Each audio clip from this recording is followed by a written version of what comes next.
Olá pessoal, tudo bem com vocês?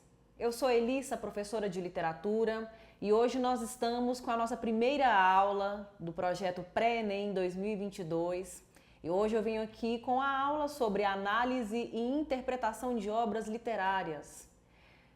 Ler uma obra literária, ler um texto, ler qualquer texto de qualquer natureza, exige da gente muito mais do que simplesmente decodificar as palavras.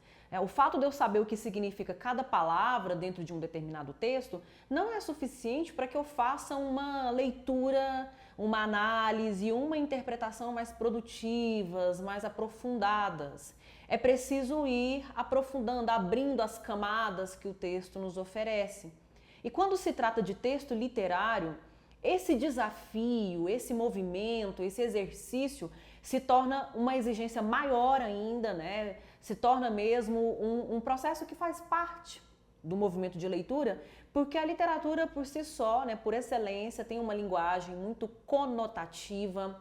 Então, muitas vezes, as palavras que estão no dicionário não são, o significado que aparece no dicionário não é suficiente para nos dizer o que aquele texto comunica, É preciso entender o contexto, as nuances que aquela palavra apresenta, com que sentido ela foi empregada dentro daquele texto, se aquela palavra foi empregada décadas atrás ou no tempo presente, tudo isso também tem um peso, uma significação maior.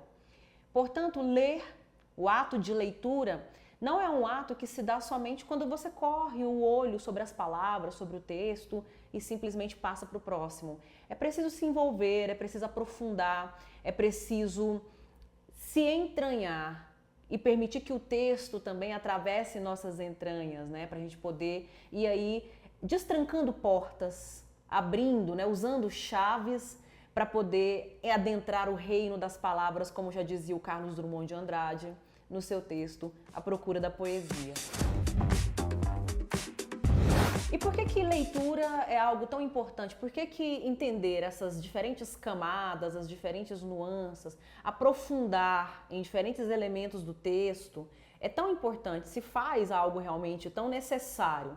Primeiro porque quando a gente lê um texto e compreende o que está ali subjacente, o que está ali às escondidas, o que fica ali no implícito, nos permite ter uma visão mais crítica, não só do texto, mas do mundo que permitiu a composição daquele texto e do mundo no qual eu estou inserida, que me fornece ferramentas, links, pontes para eu poder estabelecer sentido no texto, em relação ao texto nos dias atuais. Mas também para fazer uma boa prova de Enem, vocês que estão aí, nesses preparatórios, nesses preparativos aqui se envolvendo, acompanhando, esse projeto, obviamente, certamente vocês têm a pretensão de fazer a prova, do Enem desse ano.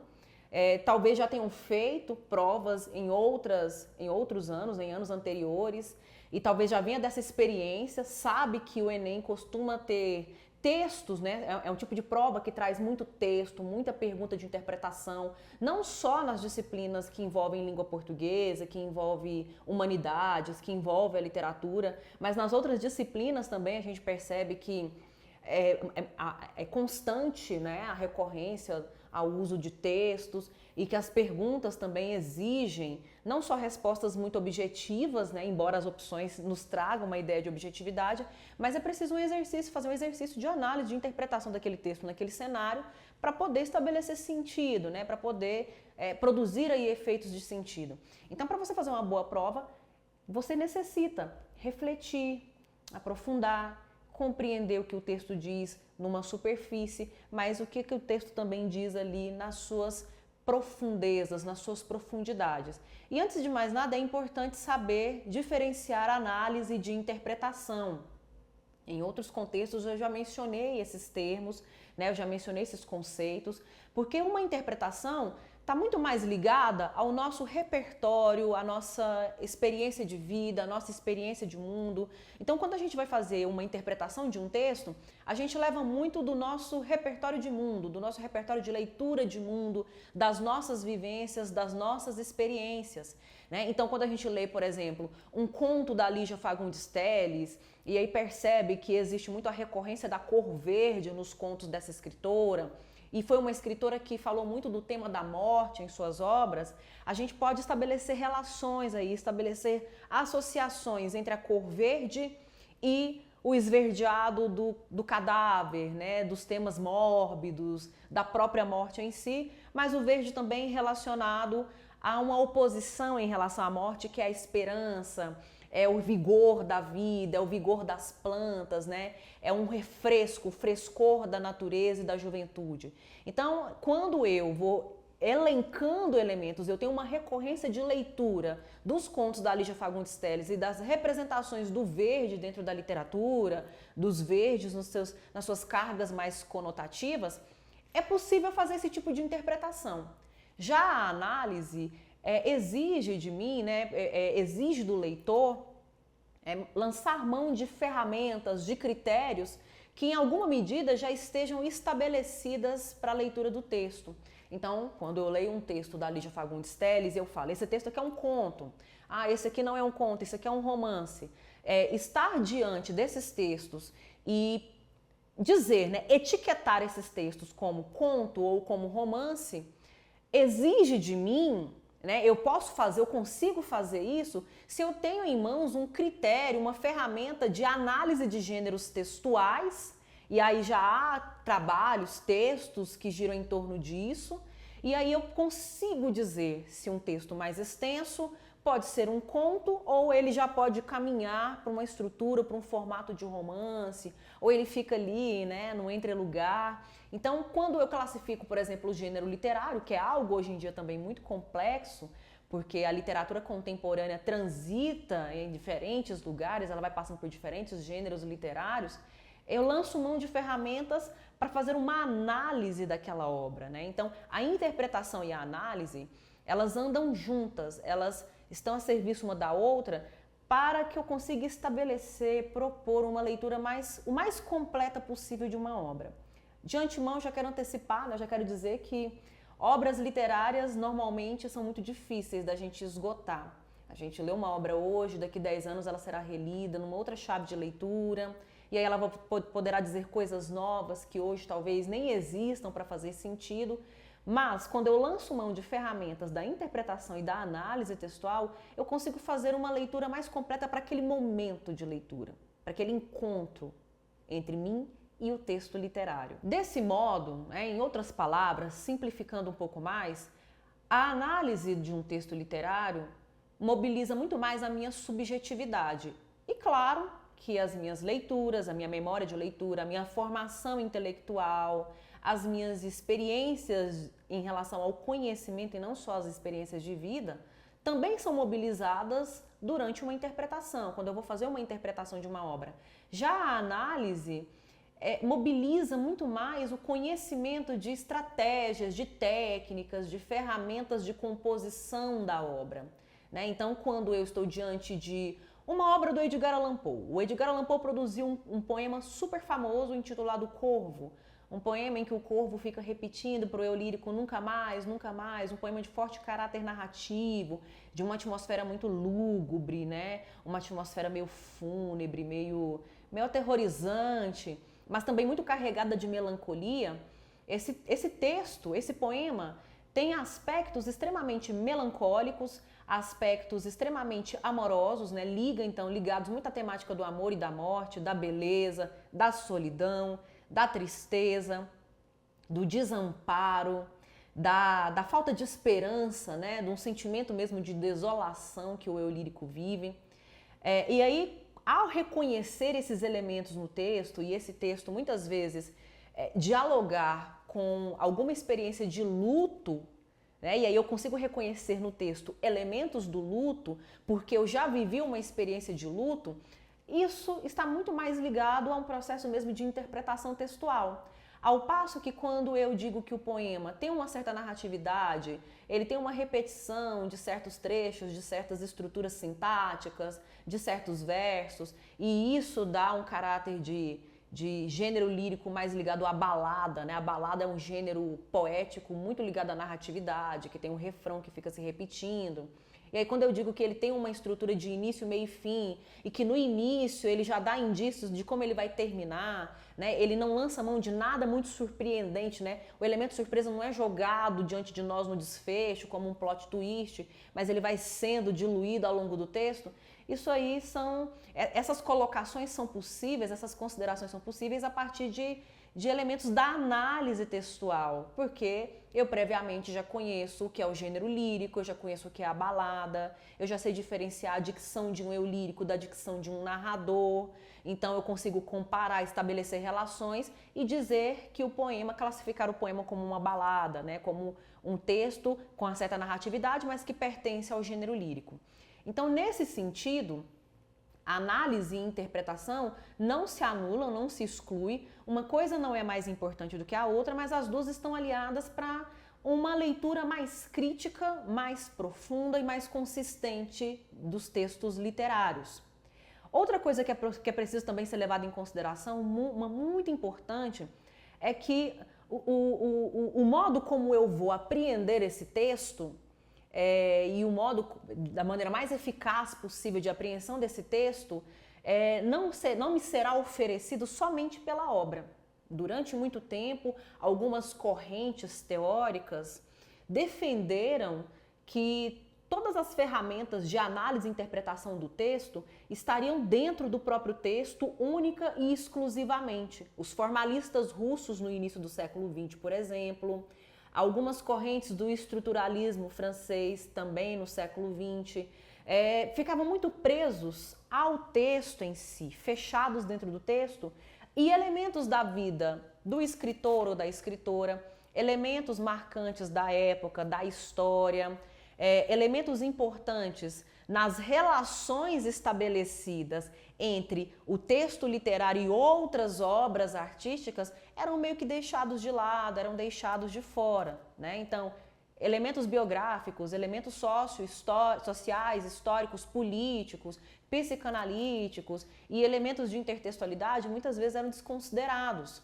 né? Foi um movimento importante em alguma medida durante um tempo, para não sair demais do texto literário, mas levando em consideração uma leitura mais aprofundada de uma obra literária, eu posso afirmar para vocês que ficar preso somente ao texto nos dá uma leitura incompleta, nos dá uma leitura insuficiente.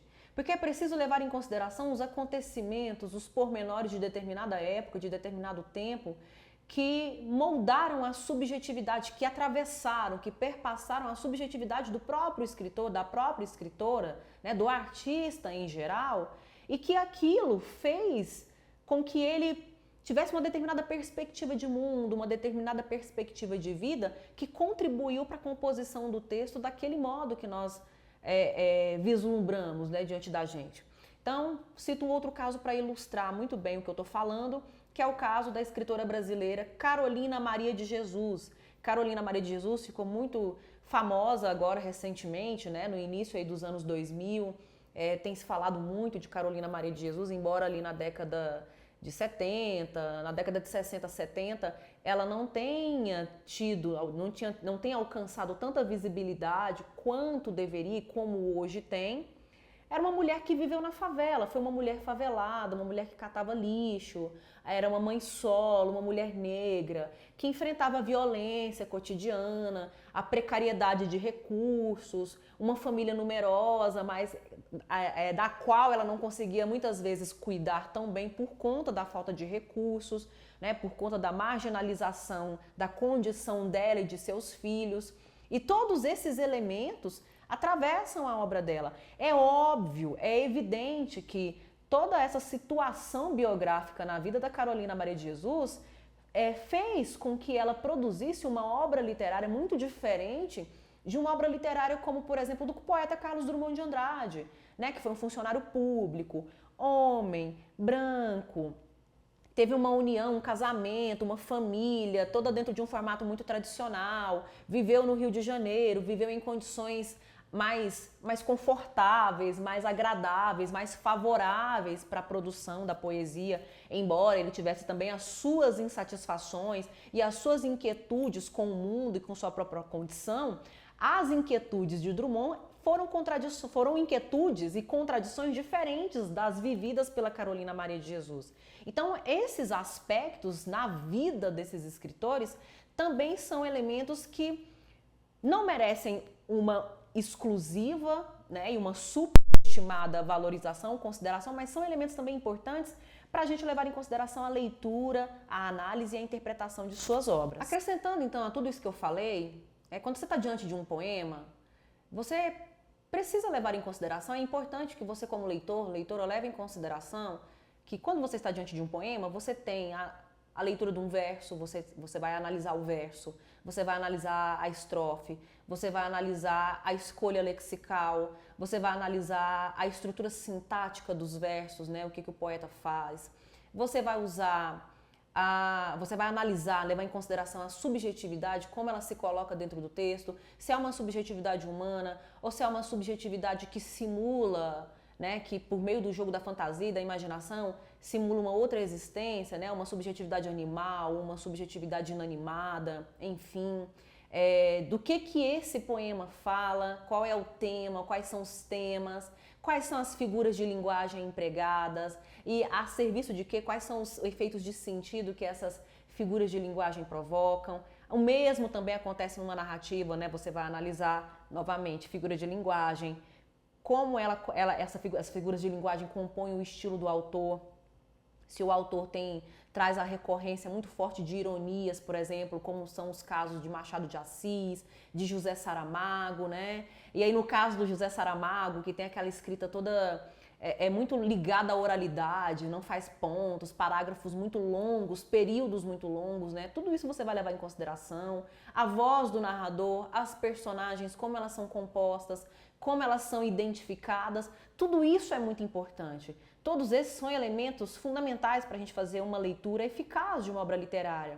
Mas também é importante levar em consideração em que tempo, em que época e em que local do mundo essa obra, esse texto está inscrito.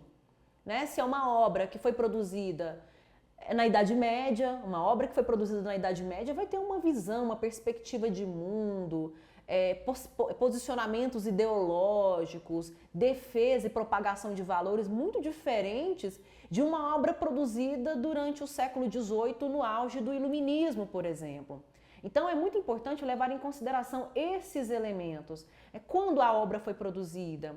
A obra foi produzida durante a Segunda Guerra Mundial? A obra prenuncia a Primeira Guerra Mundial? A obra está contextualizada durante as vanguardas europeias, né? Esse lugar e esse tempo, essa época que a obra ocupa, são elementos também importantes para a gente levar em consideração qual era o projeto estético e o projeto social, político a que a obra estava afiliada na época. Por exemplo, é muito insano, eu diria até que é insano, né? Que é descabido ler a obra de Luís de Camões, grande poeta português, ler principalmente os Lusíadas, sem levar em consideração todas as perspectivas sociais, políticas, históricas, científicas, ideológicas do classicismo, do renascimento, né, de como tudo isso se propagou, se alastrou em Portugal, né, de como as navegações, de como o período das conquistas, os períodos dos descobrimentos, né, que eu prefiro chamar de achamentos, como tudo isso mobiliza o imaginário do povo português naquele momento e como tudo isso acaba sendo estampado dentro da obra de Luís de Camões. Então, fatores históricos e fatores biográficos também são elementos importantes que a gente precisa mobilizar, que vão contribuir, vão ser muito favoráveis para uma leitura plena, para uma leitura mais próximo do plena, do mais próximo de um produtivo, de eficaz para uma obra literária. Exemplo, na literatura brasileira. Nós temos uma grande escritora do romantismo do século XIX no Brasil que ficou apagada, né? Que ficou escondida, silenciada durante muito tempo. Agora, assim como Carolina Maria de Jesus tem sido muito lida, tem sido muito discutida, muita coisa tem sido produzida sobre ela, que foi a Maria Firmina dos Reis, uma escritora negra, a primeira escritora abolicionista da literatura brasileira, a primeira romancista abolicionista da literatura brasileira. E ela tem uma obra muito importante chamada Úrsula, na qual ela atribui subjetividades muito humanizadas para as personagens negras. Personagens negras que eram escravizadas e que durante o período escravista no Brasil eram tratadas como animais, né? Figuras que eram tratadas de forma animalesca ou como objetos, como propriedades, né? Pessoas tratadas como propriedades ganham uma dimensão subjetiva tão profunda, tão lírica dentro da obra da Maria Firmina dos Reis, que é uma obra fundamental para a gente pensar a escravidão no Brasil. Então, nesse sentido, a leitura eficaz de uma obra literária me permite fazer considerações e elaborar compreensões, análises e interpretações, não só no âmbito artístico, não só no âmbito literário, mas no âmbito da história, no âmbito da geopolítica, no âmbito da sociologia e às vezes até no âmbito da antropologia, né, que essas obras nos permitem. Então não dá para desconsiderar o fato de que o Brasil era escravista durante a escrita de Úrsula, da Maria Firmina dos Reis.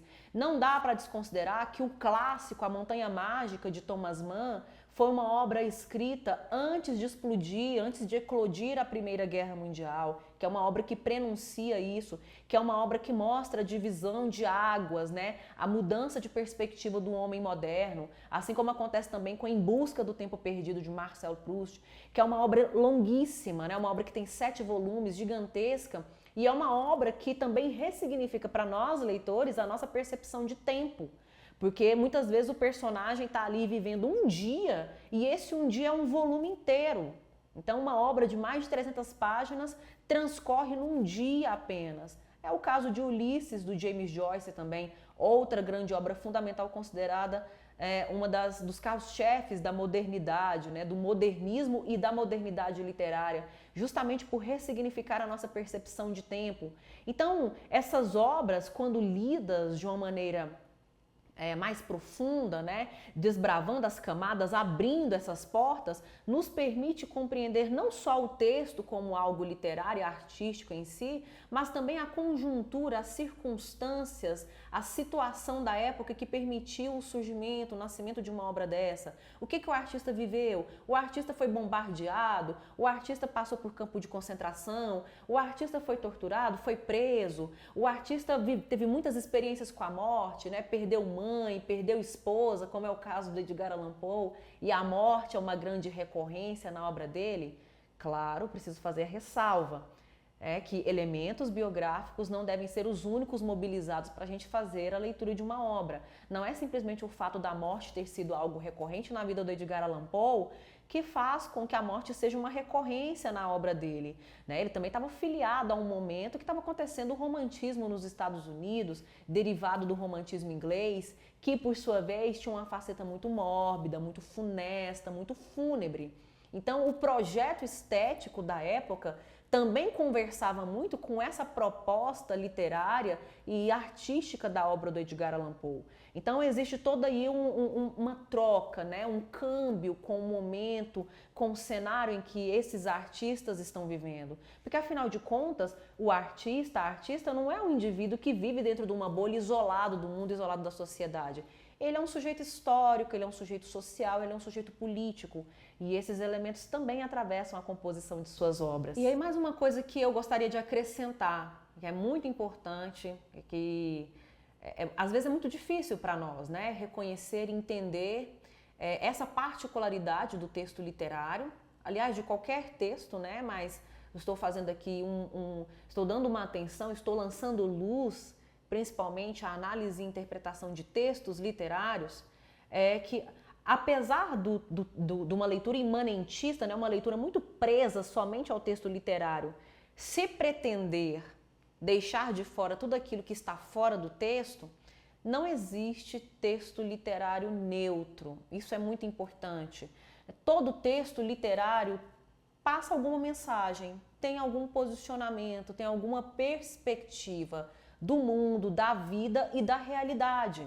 Então, esses textos vão manifestar certos valores, certos posicionamentos ideológicos, certos posicionamentos políticos, às vezes do próprio autor, do próprio artista, ou às vezes do seu tempo, né? Algo que estava predominando, que estava imperando em seu determinado tempo, né? Então, por exemplo, quando a gente lê uma obra de Lev Tolstói, um dos maiores escritores russos, um dos maiores escritores do mundo, e a gente percebe que ali, nos relacionamentos amorosos, parece muitas vezes haver uma hierarquia entre homens e mulheres, e isso seria problema se eu dissesse, seria um problema se eu afirmasse que o Tolstói é machista, né? Dizer que o Tolstói é machista seria até uma espécie de anacronismo, né? Esperar dele um posicionamento antissexista seria anacronismo, uma vez que essas discussões antissexistas não estavam acontecendo na Rússia no final do século XIX.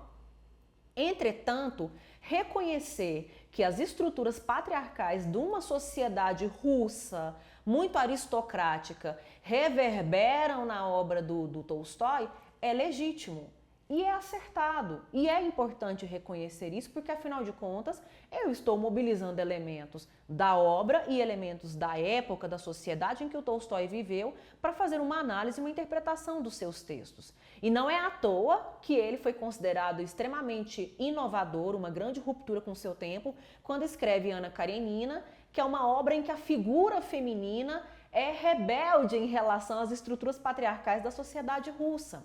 Então é muito importante a gente levar em consideração que certos elementos de época são fundamentais para a gente ler uma obra literária e entender que ela não é neutra, mas que ela está alinhada a valores, a uma cartilha, a um grupo, a uma ideologia dominante ou do artista quando ela é não hegemônica, quando ela é combativa em relação ao seu tempo. Então, não se esqueçam disso, gente. Obras literárias não são neutras. A neutralidade não existe dentro do discurso literário. Toda obra tem, por mais que fique implícito, né? Existem engajamentos que ficam muito explícitos, né? Obras como de escritores que estiveram realmente envolvidos em lutas populares, que se compadeceram da classe trabalhadora, que se envolveram na luta antirracista, né? Como a gente tem na contemporaneidade, Conceição Evaristo, por exemplo, Itamar Vieira Júnior, né? Essas obras apresentam muito evidentemente, ficam bem explícitos esses elementos, esses posicionamentos. Mas existem obras que trazem esses posicionamentos de uma maneira muito sutil, de uma maneira velada. Às vezes o posicionamento não é contra uma hegemonia, não é contra uma classe dominante favorecida, mas é a favor dessa classe dominante favorecida, porque sim, existem artistas também que em alguma medida estiveram comprometidos com vozes opressoras da história, né? E a gente não pode negar, a gente precisa reconhecer isso, como é o caso, por exemplo, de um escritor alemão como Goethe, que se sentia muito orgulhoso, se sentia muito favorecido, muito privilegiado por ter sua obra lida por Napoleão, uma das figuras mais aterrorizantes da Europa, né? Então é muito importante a gente entender que as obras literárias, os textos literários, eles não pretendem ser neutros e eles não conseguem, mesmo que pretendessem, não conseguiriam, porque a neutralidade já seria também um posicionamento, né? E dito isto, eu quero aproveitar a ocasião para fazer a leitura de um poema do Carlos Drummond de Andrade, comentar alguns elementos perceptíveis dentro desse poema e mostrar para vocês como a gente pode ir aprofundando em camadas. Claro que vocês aí assistindo essa aula podem encontrar outros elementos que talvez eu não mencione aqui, né, no meu comentário. Esses elementos possivelmente também são mobilizações de análise e interpretação do texto. O título do poema é Mãos Dadas. Não serei o poeta de um mundo caduco. Também não cantarei o mundo futuro. Estou preso à vida e olho meus companheiros. Estão taciturnos, mas nutrem grandes esperanças. Entre eles, considero a enorme realidade. O presente é tão grande, não nos afastemos. Não nos afastemos muito, vamos de mãos dadas. Não serei o cantor de uma mulher, de uma história. Não direi os suspiros ao anoitecer, a paisagem vista da janela. Não distribuirei entorpecentes ou cartas de suicida. Não fugirei para as ilhas, nem serei raptado por serafins. O tempo é a minha matéria, o tempo presente, os homens presentes, a vida presente. Esse poema, ele está composto em verso livre, né? E a gente percebe aí que, principalmente na primeira estrofe, cada verso é feito de um período completo, de um período absoluto, um período que finaliza no ponto final. O verso livre, né? A ausência de rima, a ausência de regularidade métrica, né? Na quantidade de sílabas, de palavras, de sons dentro de cada verso em relação ao outro, isso é uma característica muito perceptível, muito recorrente a partir do modernismo literário. E o Carlos Drummond de Andrade foi um poeta modernista, né? Esse poema, inclusive, está no livro Sentimento do Mundo, um livro da década de 40, da transição da década de 30 para a década de 40. Então a gente tem aí esse projeto modernista muito evidente, né? Primeiramente na forma, a gente já percebe isso, na estrutura do poema, por se tratar de um poema em verso livre, com essas sentenças absolutas, cada uma fazendo um verso, e aí na segunda estrofe, cheio de quebras sintáticas, né? Ele separa os elementos do objeto, os elementos do predicado, ele vai separando, não só com vírgulas, mas de um verso para o outro. Então essa quebra sintática também é um elemento muito importante, muito presente dentro da poesia modernista. Como eu falei, é um poema que está dentro do livro Sentimento do Mundo, um dos livros mais sociais do Carlos Drummond de Andrade, né? Está entre as obras mais engajadas social e politicamente. E aí a gente percebe que isso fica bem evidente, sobretudo no tema, no modo como ele explora o tema dentro da poesia, dentro desse poema, que ele já começa no primeiro verso dizendo: não serei o poeta de um mundo caduco. Não quer mais, ele como um poeta modernista, como um poeta do agora, não quer mais ficar cantando esse mundo que já caiu, que já acabou, esse mundo clássico, esse mundo do passado, né? Esse mundo da aristocracia, em que tudo estava dentro dos lugares, dos seus devidos lugares, né? De uma lógica muito clássica, muito estamental. Ele não quer mais cantar esse mundo que não existe mais. Né? Ele quer, e também não vai cantar o futuro, porque não sabe o que esperar do futuro, né? Não tem muita perspectiva de futuro. Vejam bem que eu falei, né? Um poema é um livro que saiu aí entre a década de 30 e a década de 40, na transição de 30 para 40. Então é uma obra que está ambientada num cenário muito complexo do mundo ocidental, né? Na Europa está acontecendo a Segunda Guerra Mundial. Há aí os rumores, os sons, os gritos, as explosões que estão aí a fazer a Segunda Guerra Mundial. E no Brasil está acontecendo a ditadura varguista. Então é um cenário muito hostil, é um cenário muito opressor, é um cenário muito difícil. É difícil ter perspectiva de futuro diante de tantas incertezas e de tantas instabilidades. A única coisa que mantém esse poeta vivo, e é o que ele quer cantar de fato, é sobre os seus companheiros, é sobre a coletividade, é sobre o povo. É um indivíduo, é um sujeito que ainda consegue ter um respiro de vida na coletividade. Porque, pensando naquela lógica de que a união faz a força, né? De que trabalhadores, univos, esse livro tem muito disso, né? Os poemas desse livro têm muito disso, dessa afirmação, desse imperativo, dessa palavra de ordem. Apesar de estar tudo um caos, uma instabilidade, uma insegurança completa, estar de mãos dadas uns com os outros ainda é uma possibilidade de unir as forças. Aliás, recentemente, né, nos nossos últimos anos aí, sobretudo depois de pandemia, uma das grandes máximas que a gente teve foi: ninguém solta a mão de ninguém. Então, de novo, essa ideia de mãos dadas que o Carlos Drummond de Andrade está propondo aqui, volta com a ideia mesmo no sentido de cada um se unir, né, da gente se unir, unirmos nossas forças e resistirmos, né, sobrevivermos e lutarmos contra todo esse cenário de hostilidade, de caos, de guerra que estava sendo estampado ali. O presente é tão grande, não nos afastemos, né? Vamos de mãos dadas. O tempo é minha matéria, o tempo presente, os homens presentes, a vida presente, né? Deixar para trás os serafins, deixa para trás os temas caros da poesia clássica, né? Do amor, o amor de uma mulher, de ser arrebatado por serafins, por ninfas, desse encontro muito divinatório com a poesia, né? Esse aspecto, essa camada muito celestial, muito sagrada, muito divina da poesia é deixada de lado aqui. A poesia está no cotidiano, a poesia está no dia a dia, a poesia está nas coisas, a poesia está nas ruas, ela está nas palavras que são usadas nas ruas pelas pessoas anônimas, pelas pessoas comuns que cruzam o caminho desse poeta.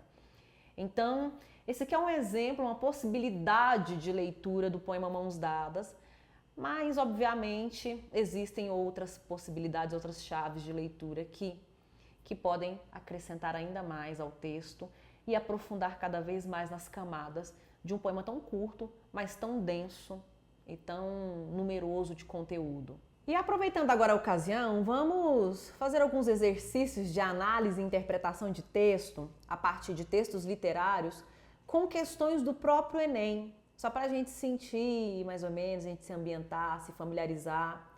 A primeira questão disponível aí é a questão que no site do Brasil Escola está com o número 16. Essa questão esteve na prova do Enem de 2011 e traz fragmentos do poema de Gilca Machado, Lépida e Leve.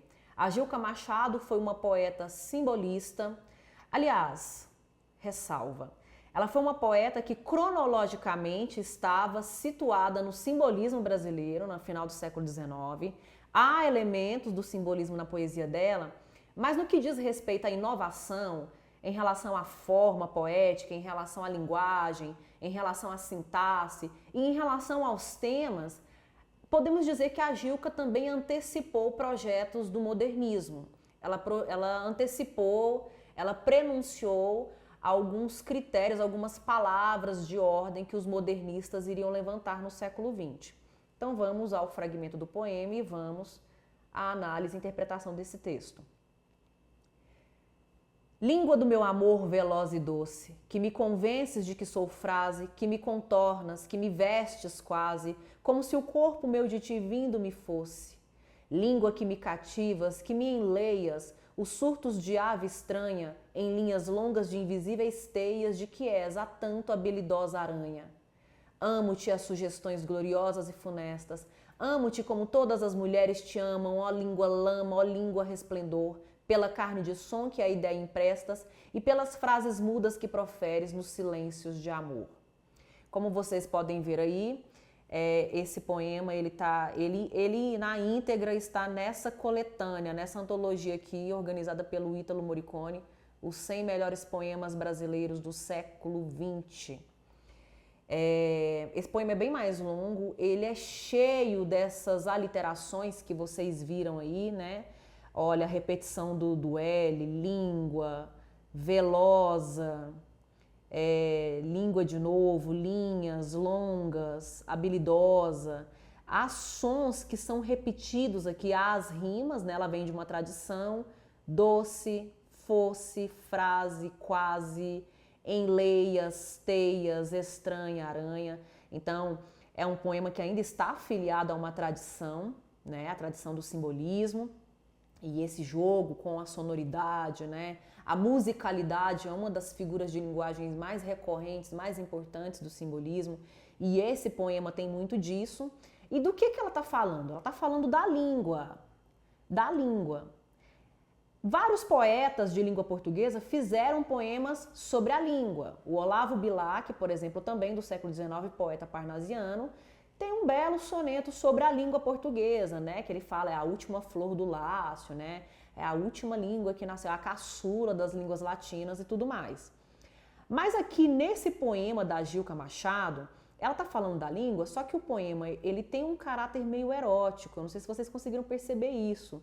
Tem uma coisa meio lânguida, né? Uma espécie de erotismo, de sensualidade muito sutil, né, quase disfarçada, bem disfarçada, porque ela não fala, né, de corpo, não fala de elementos que são exclusivamente eróticos, mas o modo como ela vai cantando a língua fica meio ambíguo, né? Pra gente, se ela tá falando da língua idioma, se ela tá falando da língua, parte do corpo, que faz isso, né? Que ama, que é lama, que é resplendor, que é carne, que produz som, que enleia, né? Que envolve esse eu lírico que fala aqui. Então a gente tem uma ambiguidade aqui, uma ambiguidade que às vezes remete a um certo erotismo, que para uma mulher fazendo poesia no século XIX foi algo bastante escandaloso, viu, gente? Vamos então ao enunciado, vamos aos comandos e ver as opções. A poesia de Gilca Machado identifica-se com as concepções artísticas simbolistas, que eu tinha falado para vocês. Entretanto, o texto selecionado incorpora referências temáticas e formais modernistas, já que nele há poeta, né? Então, no poema, o que a gente encontra que faz referência, que antecipa tema e forma modernista? Letra A.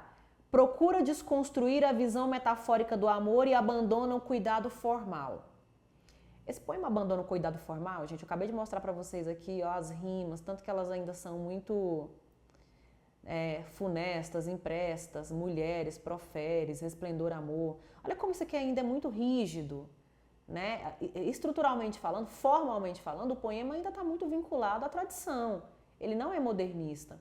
A palavra amor aparece aqui, mas será que o tema central é o amor? A língua, que é lépida e leve. O título do poema Lépida e Leve está se referindo à língua.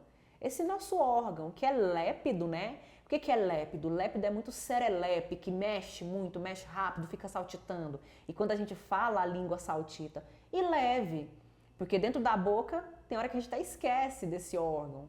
Mas ela está falando do órgão ou do idioma? Pensemos. Então a letra A a gente descarta, tá? Letra A não, porque ela não desconstrói a forma e eu não vejo ela falando do amor, ela está falando da língua. Letra B. Concebe a mulher como um ser sem linguagem e questiona o poder da palavra. Muito pelo contrário, ela está enaltecendo aqui o poder da palavra. Olha o poder que a língua tem. Contornar, vestir, envolver o corpo, enlear, provocar surto, linhas longas, é uma habilidosa aranha que vai se tecendo. E outra, mulher não é um ser sem linguagem. Olha a segunda estrofe aqui desse fragmento. Amo-te as sugestões gloriosas e funestas, amo-te como todas as mulheres te amam. Eu sou uma mulher que, como todas as outras mulheres, te amo, ó língua lama, ó língua resplendor. Então, mulheres são seres com linguagem, tanto é que amam a língua. Então, não é a letra B também, tá? Corta aqui. Letra C. Questiona o trabalho intelectual da mulher e antecipa a construção do verso livre. Não, gente. Não questiona o trabalho intelectual da mulher. A palavra mulher só aparece aqui uma vez, como ser que ama a língua, porque tem a linguagem também. Não há esse questionamento. Não antecipa a construção do verso livre, porque o verso livre já é uma proposta que estava a se fazer aí nesse tempo por outros poetas também, tá? Então, não é a letra C. Letra D. Propõe um modelo novo de erotização na lírica amorosa e propõe a simplificação verbal. Gente, pena que não vai ter como eu ouvir a resposta de vocês aí agora assistindo essa aula, né? Essa videoaula. Mas vocês acharam que esse poema tem uma simplificação verbal? Uma simplificação de palavras? Não tem, né, gente? Olha, lépida, velosa, enleias, cativa, que mais? Mais palavras? Funesta, enfim, olha o tanto de palavras que nós temos que não são cotidianas, não são recorrentes no nosso vocabulário cotidiano. Então não existe essa ideia de simplicidade, de simplificação verbal. E há mesmo, há sim uma erotização na lírica amorosa, há aqui também. Mas o que nega essa alternativa é essa simplificação verbal. Isso realmente não acontece aqui nesse poema. Basta olhar bater o olho aqui e ver. Né, que existem construções, inclusive, que até para conotação elas exigem um pouco mais de nós, né, sair da zona de conforto de leitura. Vamos ver então a letra E. Explora a construção da essência feminina a partir da polissemia de língua e inova o léxico. E aí, gente, lembra que eu falei para vocês que a palavra... Primeiro tem aqui a presença do feminino, né? A gente tem uma erotização do feminino. Os elementos que aparecem aqui são elementos do feminino, tá? Aranha, mulheres, tá? A língua, E aí eu falei para vocês, né, que existe uma espécie de ambiguidade, porque a gente não sabe exatamente se ela está falando da língua o órgão ou da língua o idioma, né? Fica essa ambiguidade aqui, né? E ambiguidade e polissemia podem ser entendidos como sinônimos aqui, né? Que são esses múltiplos sentidos, esses vários significados que uma palavra pode ter. E desse modo, inova o léxico, inova o nosso vocabulário, porque há mais possibilidades de definição da nossa língua a partir da leitura desse poema. Então, a alternativa correta é a letra E. A letra E. É porque aqui a gente percebe nesses elementos que ela incorpora referências temáticas formais modernistas. Ela inova, ela promove inovação na construção da essência feminina a partir das ambiguidades da palavra língua, e com isso ela acaba também inovando o léxico português a partir dessas definições de língua que ela dá. Vamos agora a uma segunda questão, essa do Enem de 1998, tem mais tempo, né? Tá bem mais distante da gente.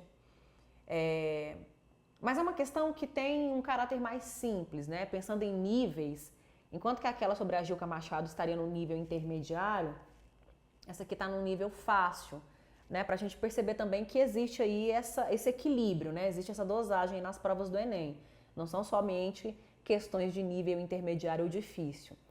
E aqui a gente tem o famosíssimo, conhecido soneto do Camões, que depois foi pego pelo Renato Russo para fazer parte da composição musical de Monte Castelo, né?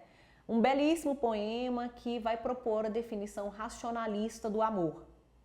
Amor é fogo que arde sem se ver, é ferida que dói e não se sente, é um contentamento descontente, é dor que desatina sem doer. É um não querer mais que bem querer, é solitário andar por entre a gente, é nunca contentar-se de contente, é cuidar que ganha em se perder. É querer estar preso por vontade, é servir a quem vence o vencedor. É ter com quem nos mata a lealdade.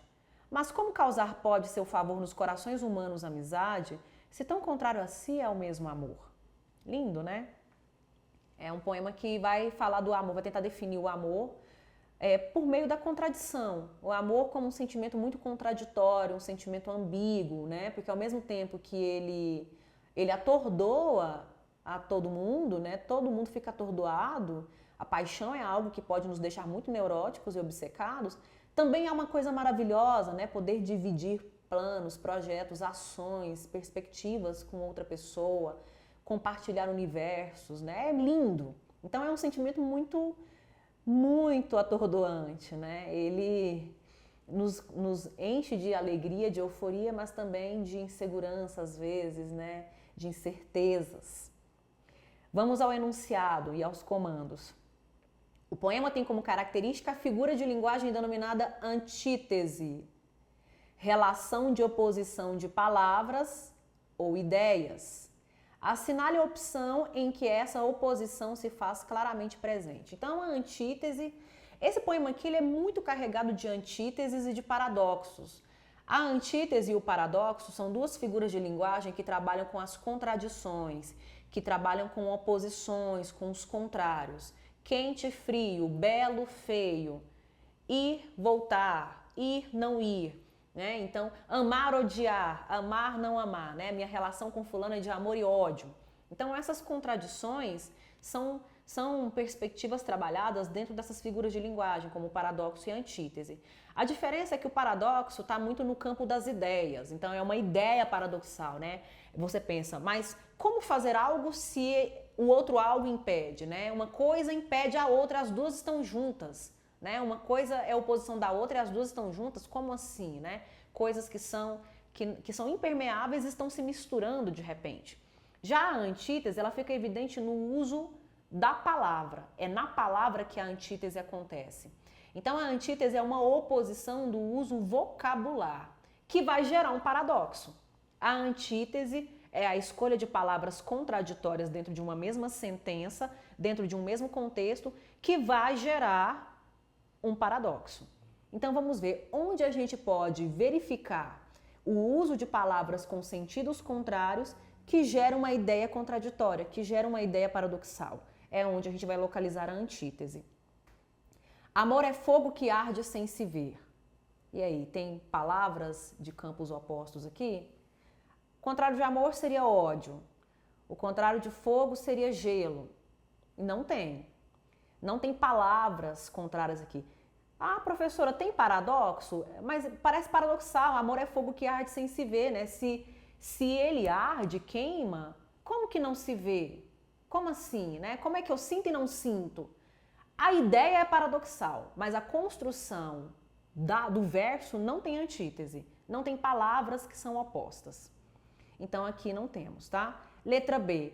É um contentamento descontente. Contentamento é um substantivo e o contrário de contentamento é descontentamento.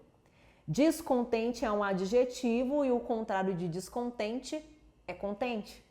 Então nós temos duas palavras aqui de classes gramaticais diferentes, porque uma é substantivo, a outra é adjetivo, mas elas têm sentidos exatamente opostos, proporcionalmente opostos. Uma é oposição da outra e gera uma ideia paradoxal. É uma alegria que não é tão alegre assim, é uma alegria melancólica, digamos assim, né? É um contentamento descontente. Então, aqui nós temos a alternativa correta. Aqui nós temos uma antítese que gera um paradoxo, né? Que traz uma relação de oposição entre palavras e gera a oposição de ideias, uma ideia contraditória. Então, a letra B é a correta. Vamos ver por que C, D e E não são? É servir a quem vence o vencedor. Ó, quem perde serve mesmo ao vencedor. Quem vence é o vencedor. Então, a gente tem palavras no mesmo campo semântico. Não são contrárias, não são antônimas. Então, não é a letra C. Letra D, mas como causar pode seu favor. Também não temos aqui nenhuma palavra que seja oposta à outra. Não temos nenhuma palavra que seja contrária, antônima de favor, por exemplo. Letra E, se tão contrário a si é o mesmo amor. Aqui ele termina com a pergunta, né? E ele tá perguntando, né? Como que o amor pode provocar amizade em nossos corações se tão contrário a si ele mesmo é? A ideia também é de um questionamento sobre o paradoxo e a contradição do amor, mas a gente não tem antítese, a gente não tem palavras antagônicas, palavras antônimas. Então, a letra B, que a gente tem palavras que se opõem semanticamente. Ok?